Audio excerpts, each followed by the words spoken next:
E chegamos ao segundo episódio dessa temporada de Pacificador. E foi um episódio para mostrar os desdobramentos da morte do Chris da Outra Terra, desenvolver mais o atual antagonista Rick Flag Sr., mas principalmente para mostrar o turbilhão de emoções que Chris está passando, seja pelo choque de ter matado seu outro eu, seja por novamente não conseguir ficar com a Harcourt. E no vídeo hoje vamos seguir com a saga para analisar todos os episódios dessa segunda temporada do Pacificador. Olha, um episódio muito bom no que envolve Pacificador. Teve pelo menos umas 2 cenas excelentes do Pacificador aqui. Mas também teve os seus pontos negativos, como os agentes da Argus, que são meio trapalhões, né? Então vamos analisar os arcos dos personagens, resumir o que está acontecendo, porque essa segunda temporada do Pacificador continua bem boa. O episódio começa com uma cena que aconteceu 8 meses atrás,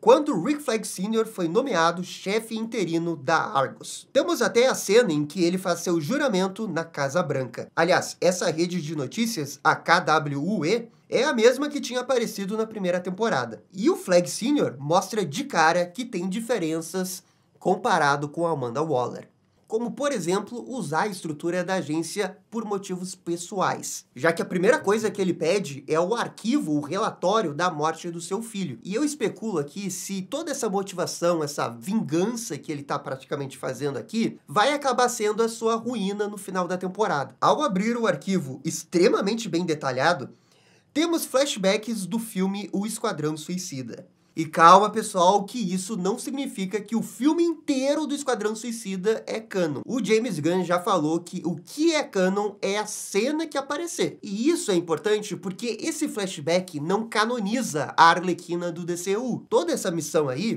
pode ter acontecido sem a Arlequina. A Arlequina, a Caça-Ratos, o Bloodsport, eles só vão ser realmente canon quando tivermos um flashback com eles. Aí sim. Aliás, todo esse flashback aí do Esquadrão Suicida só me fez lembrar como que esse filme é maravilhoso. Toda essa luta do Rick Flag com o Pacificador, ela é perfeita. É incrível como o James Gunn desenvolveu naquele filme a rivalidade entre os dois, o nascimento de uma amizade e depois a traição. Cara, isso coloca um peso nessa luta que é espetacular. Após ler o relatório, Rick Flag pai pede para que se monitore o Pacificador o tempo todo. E é isso que eu quero dizer, que ele tá agindo por interesses pessoais.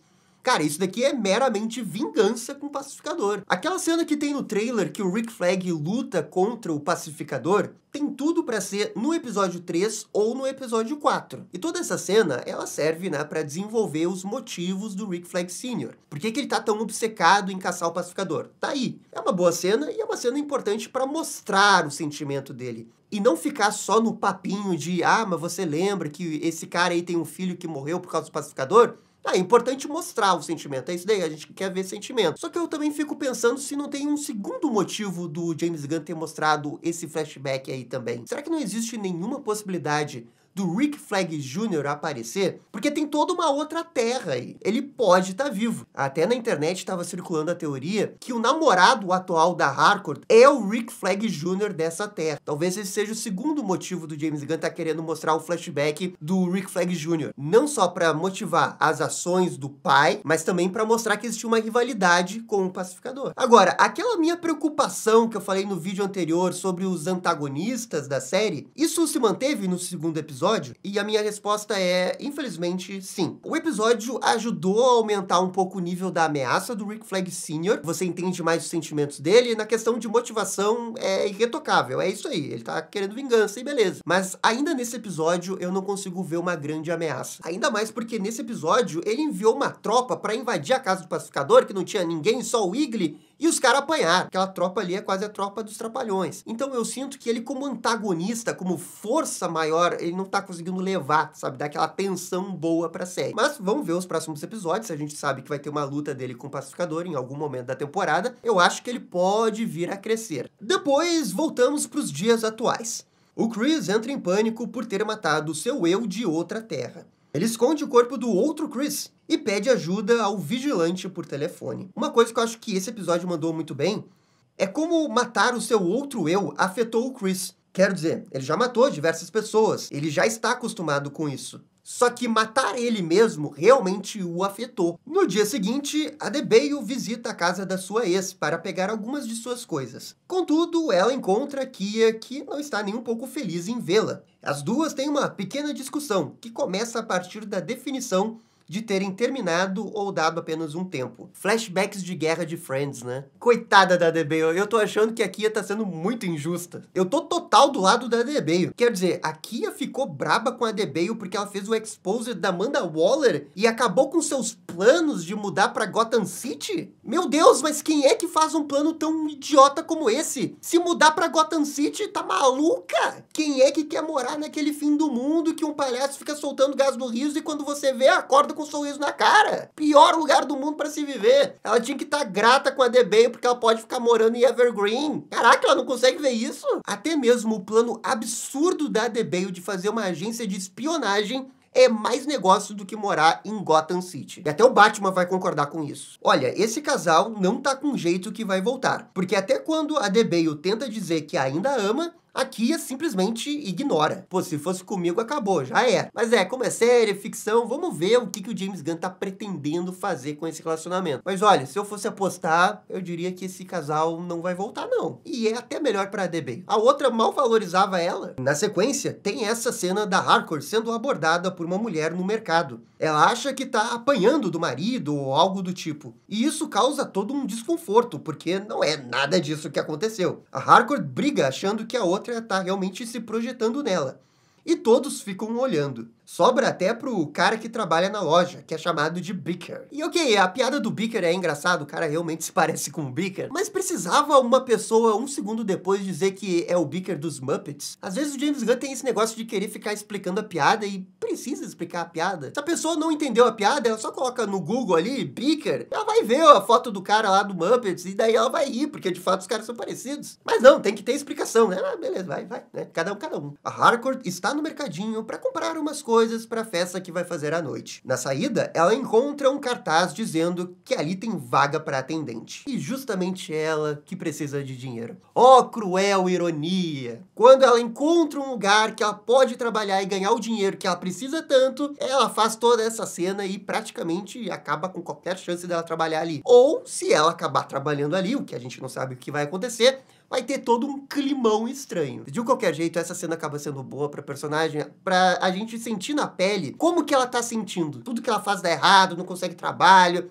briga com os caras, ela sabe que isso é ruim pra ela. Ela se sente no fundo do poço? Não tão no fundo do poço, porque ela acha que o Chris tá mais no fundo do poço. Mas ela se sente muito mal pelas ações que ela toma. E essa é mais uma ação, digamos que destemperada dela que a prejudica. Cortamos pro Economus, que segue observando a casa do Chris. Um novo personagem, a agente da Argus, aparece. O agente Fleury. Ele foi designado pela Sacha Bordeaux a apoiar o Economus. Porque, bem, ele não é muito confiável por ser amigo do pacificador. O Fleury é para ser um agente mais voltado para o alívio cômico. Praticamente todas as suas falas vão para aquele estereótipo do colega de trabalho que fala um monte de coisas que, bem, não são socialmente aceitas ou toleráveis num ambiente de trabalho. E os personagens ficam se queixando disso, mas ele continua a fazer. E meio que essa é para ser a piada, né? O humor desconfortável dele. O que eu acho que até num primeiro momento é engraçado, mas como ele fica repetindo o mesmo tipo de piada o episódio inteiro, eu acho que isso fica meio cansado, sabe? Só uma vez já tava bom. Mas a piada do Pokémon é boa. Agora, essa piada aí da cegueira dos pássaros, pelo amor de Deus, que coisa idiota, né? Até pra série do Pacificador isso é idiota demais. Nesse momento, a Adebayo visita Chris para conversar sobre o portal quântico. Ela revela tudo o que ficou sabendo pelo Economus. O Pacificador ainda tá bem nervoso com o que aconteceu e não sabe processar tudo isso. É então que chega o Adrian, que tá ali para arrumar a bagunça da noite anterior. E o vigilante fica indignado por não ter sido convidado para a festinha da noite passada. E agora eu quero a opinião de você. Você ficaria indignado com seu melhor amigo por não tê-lo convidado para uma festinha como essa? Fica aqui o questionamento para vocês comentarem. O Chris ativa o portal quântico, o que avisa novamente a Argus. Eles decidem agir à noite, quando o Chris e os demais vão se reunir na casa da Harcourt. Tudo isso é, claro, omitido do Economus, porque, novamente, ele não é confiável. E, enquanto isso, Pacificador e Vigilante se livram do corpo do outro Chris. Essa cena aqui foi feita para o Adrian brilhar E de fato, eu acho bem engraçada. Tem uma pegada de humor meio The Boys, né? Pô, a cara do pacificador quando ele tá morto ali no chão com o olho fechado e o outro esbugalhado. É pra ser tudo muito engraçado e eu acho que essa cena foi engraçada. O humor tava tão pesado nessa cena que até quando cai o celular do pacificador que morreu, eu achei que eles iriam usar a cabeça do Chris, que tava decepada, pra desbloquear o celular dele. Mas aí o James Gunn não foi tão longe na piada. Claro, porque os dois têm a mesma aparência, é desnecessário desbloquear com a cabeça do outro. Mas eu achei que eles iam fazer essa piada. Agora, a cara do Chris é impagável. Quero dizer, vamos olhar para a situação. Ele está desmembrando o seu próprio corpo. O Chris dessa temporada tá bem diferente comparado com a primeira. O que para mim reflete mais essa temática da temporada. Nessa própria cena, ele mal responde às provocações do vigilante. Ele tá muito mais sereno, bem diferente da primeira. Alguns podem odiar, porque, bem, diminui um pouco aquele humor escatológico da primeira temporada. Mas fazer isso também tem o seu lado positivo. Especialmente porque abre mais espaço pro John Cena brilhar como ator. E eu acho que ele tá atuando muito bem nesses episódios. Na primeira temporada, sim, ele teve umas cenas bem sérias e ele atuou muito bem lá. Mas aqui a gente tá vendo um outro tipo de sentimento, um outro tipo de dor, que também é misturado com uma sensação que ele tá completamente perdido no que tá fazendo na vida dele. Mais tarde, Chris, ainda abatido, olha as fotos do celular do seu outro eu. E fica ainda mais triste ao constatar que, de fato, o outro Chris namorava a Harcourt. E tinha um monte de foto romântica entre os dois. Pô, isso daqui deve ser uma sensação muito ruim, né? Você pega o celular do seu outro eu e vê que ele namora a pessoa que você mais ama nesse mundo. Pô, isso deve ser horrível. Mas toda essa cena, eu acho que teria um punch muito maior se no primeiro episódio eles não tivessem revelado que a Harcourt é a sua ex. Aliás, eu acho que nem precisava ter dito aquilo naquele primeiro episódio. Eles poderiam ter deixado essa informação pra esse episódio, né? Pra ele descobrir isso. E aí ele olhar pra porta e começar a ter ideias de, pô, mas talvez eu possa viver naquela terra. Não sei, é só a minha opinião. Eu acho que essa cena teria mais força narrativa se eles tivessem feito assim. Depois, a tropa da Argus é acionada para invadir a casa. Novamente, Fleury cria apelidos pouco amigáveis para cada um deles. E tem mais piadas ao estilo James Gunn, com os personagens discutindo sobre presentes da casa. Tá, mas essa cena eu achei engraçada, porque é totalmente aleatório demais. Um monte de cara barra pesada tá discutindo sobre presentes que você tem que dar se você visita o seu amigo ou não. Finalmente, a tal da reunião do grupo acontece. Harcourt esconde da melhor forma possível o que aconteceu, e os seus amigos não fazem muito caso sobre isso. A única pessoa que realmente entende o que aconteceu é o pacificador. Novamente, ele tenta puxar a Harcourt pro seu lado, mostrar o seu charme, mostrar o quanto que ele se importa, mas não consegue. E toda essa parte da festa foi ótima. Eu confesso que nunca torci muito pro casal Pacificador e Emilia Harcourt. Mas essa cena aqui, que os dois conversam, observando a cidade, falando o que aconteceu com ela ali no bar, essa foi a cena que eu vi os dois se conectando como um casal. Porque eles são parecidos, os dois se entendem, só que o ponto é que um não tá afim do outro. E essa é a minha grande dúvida em relação aos dois. Eu não sei se a Harcourt realmente tem sentimentos por ele. Tem horas que parece que sim, e tem horas que parece que não. O que, se você parar pra pensar, faz todo sentido em relação ao que a própria Emilia Harcourt tá sentindo. Porque eu não acho que ela sabe nesse momento se realmente gosta dele ou não. E tudo isso engrandece ainda mais essa cena. Porque você vê que o Chris tá fazendo o seu movimento, digamos assim, e ele não tá fazendo nada de errado, ele realmente mostra que se importa, ele tenta falar de um jeito legal com ela, mas ela realmente se afasta dele. E a festa em si tem ótimas piadas, como a da cerveja, que o coitado do Economus não consegue pegar no ar. Cara, essa piada foi muito boa. Eles colocaram essa piada no trailer, colocaram aqui e eu ri de novo, pra vocês verem que quando a piada é boa, você ri tantas vezes quanto for necessário. Tem também uma piada que o vigilante mora com a sua mãe e eles fazem uma referência ao filme Psicose. Eu não acho que eles fizeram essa piada por nada, porque, bem, no próprio trailer a gente viu que em algum momento da temporada eles vão visitar a casa do vigilante. Essa piada, que é boa, já é também uma piada de preparação de terreno pro que vai acontecer no futuro. O outro ponto interessante da festa é como todos os personagens parecem mais felizes quando estão reunidos. É legal ver a Debayle dando conselhos pro Economus, o Adrian dançando só de cueca, porque sim, é um grupo que tem uma ótima dinâmica, sempre funciona e sempre resulta em boas piadas. Suas vidas podem estar um lixo, mas eles ainda encontram esse momento para se divertirem porque eles se amam bastante. E tem a questão da vibe da festa, a música que o James Gunn escolhe pra tocar, tudo isso passa essa sensação que eles são ótimos amigos. Enquanto isso, a tropa da Argus invade a casa do Pacificador em busca do portal. Mas eles são surpreendidos pelo Wiggly, que tem o seu momento de brilhar, e até de arrancar o olho de um agente. É aqui que tem o payoff da piada da cegueira do pássaro. O que eu ainda acho ridículo todas essas piadas, mas a cena em si é muito boa. Confesso que fiquei nervoso do Wiggly levar um tiro aqui, tá? Tá explicado por que a Argus vai contratar um cara especialista em caçar aves. Agora eu entendi o que o James Gunn tá querendo com esse personagem. Eu tô falando do Red Scent Wild, que apareceu nos trailers. E ele provavelmente vai aparecer no próximo episódio. Já o Wiggly é realmente osso duro de roer. Ele derrota todo mundo e protege com louvor a sua casa. Agora, essa tropa aí da Argus é bem inútil, né? Achei realmente todos esses personagens que apareceram qualquer coisa. Acho que até por isso é extremamente satisfatório ver esses personagens se darem mal com a presença do Wiggly. Tem algo reconfortante em ver personagens ruins sendo atropelados por uma águia. E essa cena aqui que o Wiggly caminha em slow motion enquanto toca um rock. Badass pra caramba. O Wiggly é demais. O Chris volta pra casa bêbado demais e frustrado por não ter conseguido ficar com a Harcourt de novo. Ele tem um belo momento com o Wiggly.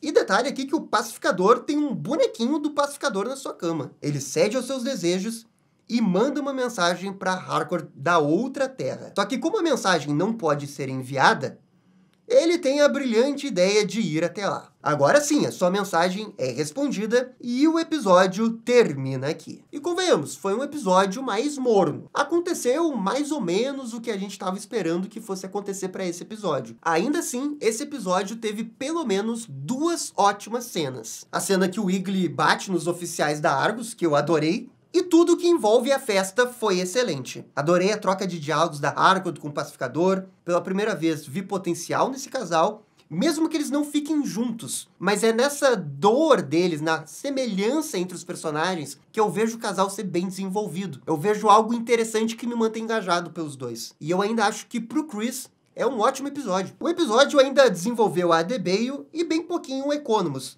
envolvendo essa sua frustração do trabalho. Eu ainda acho que a parte antagonista da série a mais fraca da narrativa até o momento. E especialmente dessa tropa de apoio que o Rick Flag Sr. enviou, que é comandada pelo Flurry. Ainda bem que nos próximos episódios essa tropa deve receber um upgrade com o Red Scent Wild aí, que me parece ser um bom personagem, ou tem um potencial para ser um personagem legal, ainda mais com ele caçando o Wiggly. Com certeza ele vai ser aquele vilão que todo mundo odeia, sabe? Porque ele tá caçando justamente uma coisa que você ama da série. Vejo muito potencial nesse personagem.